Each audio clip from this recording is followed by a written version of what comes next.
comparing linear functions. So when we're comparing linear functions, you're comparing their slope and their starting value or your initial value. We also call this initial value that b our y-intercept. So when the value of x is 0, what is your value of y going to be? This is the equation that we're going to be using for all of these linear function problems.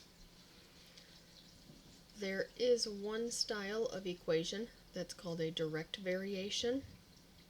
So direct variations are equations whose starting value is equal to 0. So as you can compare this, y equals 4x, we don't have a b value because that means that when we plug in 0 for x, we also get 0 for y. So this is going to touch at our origin and have the ordered pair 0, 0 when we solve for it. If we look at example 1, we're comparing linear functions, so more often than not, they're going to give you an equation and either a data table or a graph. We'll do a couple of examples of these. And again, you're comparing their rates of change, which is their slope, to their y-intercepts or their starting values. So if we look at this problem for example 1, it says Carol's profit at a craft fair is represented by the function p equals 5b minus 15, where p is the profit is our money, and b is the number of bracelets that she sells. Kate's profit is in the table, so this is the information we have for Kate. Letter A says compare their rates of change, and letter B says compare their y-intercepts. So we already know that Carol's rate of change is 5,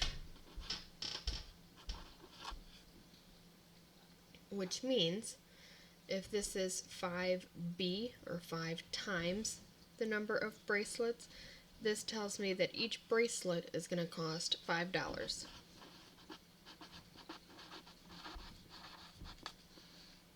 When I'm looking at Kate's information, I have to figure out what my rate of change is. What is that m value?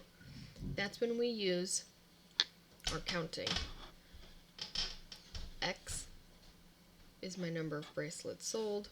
Y is my money that I make. So this is going to be adding 1, adding 1, adding 1 every time. For my profit, it's going to be adding 5, adding 5, adding 5. So when I find that I have a constant rate of change, my rate of change for this is also going to be 5, which means that she's also going to sell her bracelets for $5 a piece. So $5 per bracelet. So their rates of change are the same.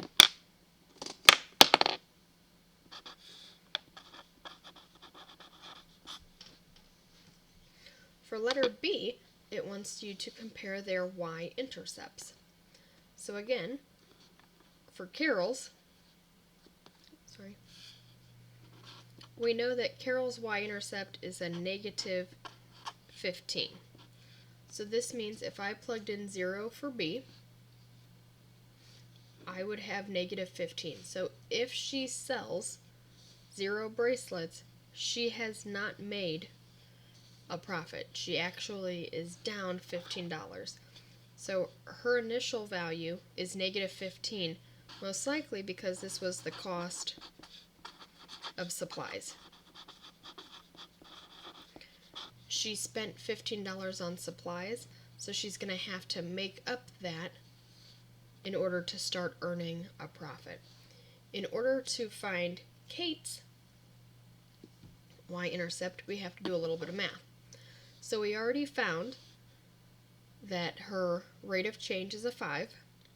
So when I plug this into my y equals mx plus b equation, we're trying to solve for the b value. Okay, I know that my m is a 5 because that's what my rate of change is. So I now have y equals 5x plus b.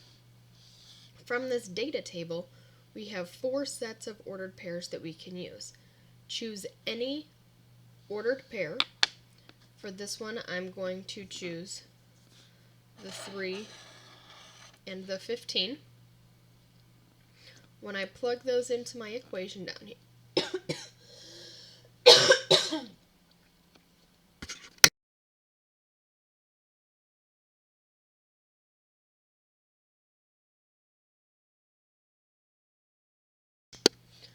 when I plug these values, 3 and 15, into my equation down here, I end up with 15 is equal to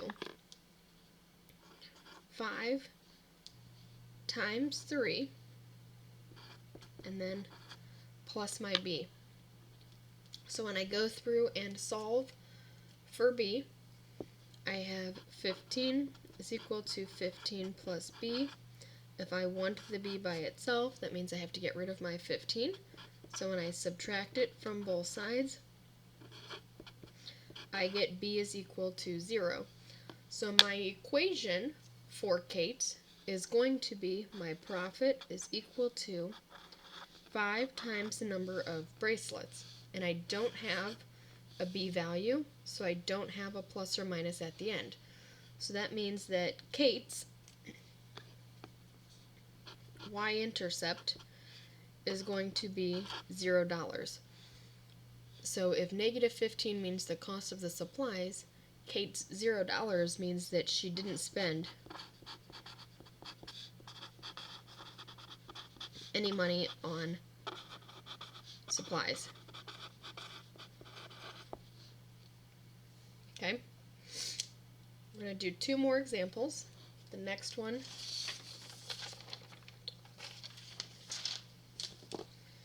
if I'm comparing function A to function B. So again, one of them, they give you an equation already. Remember, you're always using that y equals mx plus b format. So I don't have to do anything with function B yet. If we're looking at function A, I first need to find my slope. As you can see, I have a bunch of dots here. So we can either do y minus y over x minus x to give me my m value, or we can simply count. If I use this ordered pair and this ordered pair, because I know those exact values, this first one is going to be negative 1, 0, and the second one is going to be 0, positive 2. So when I set them up,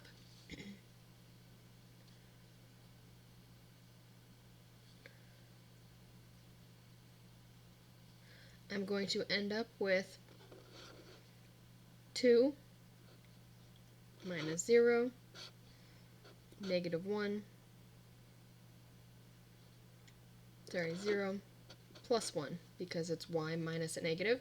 So I get 2 over 1, which means your m is equal to 2. I could also count if I had to go up 1, 2, and to the right 1. That would still give me my 2 over 1.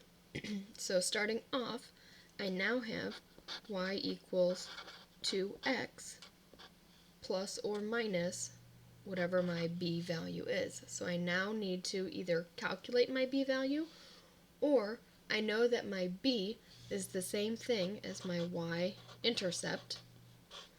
And when I find my y-intercept, that means when x is 0, what is my y value? So when x is 0, my y value is a positive 2.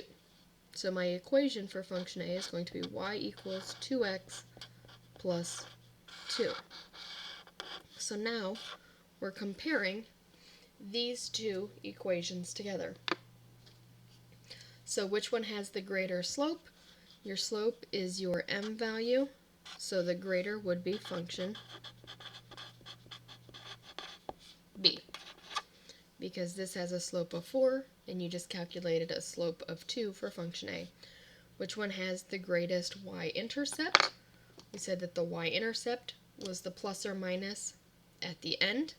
So if I have a positive 2 versus a positive 3, my greater y-intercept is also then going to be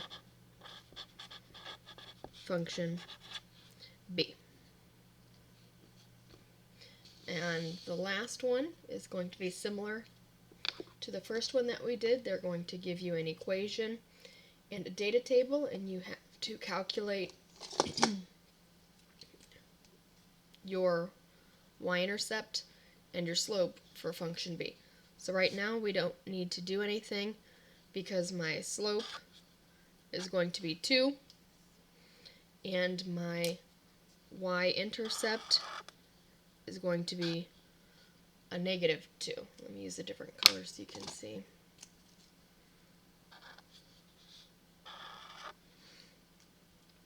So when I calculate that information for function B, I'm going to start by doing my counting.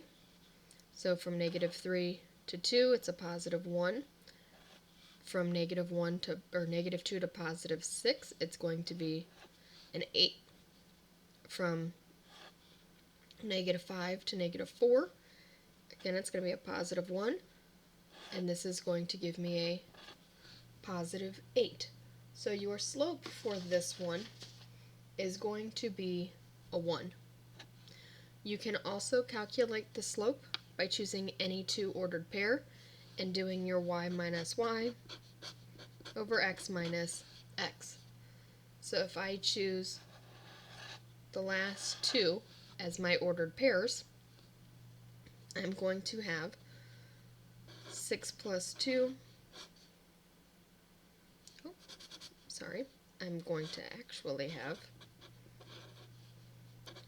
4 plus 4 over 6 plus 2, which is going to give me 8 over 8. So my m, like I said, is going to be 1. Pardon me.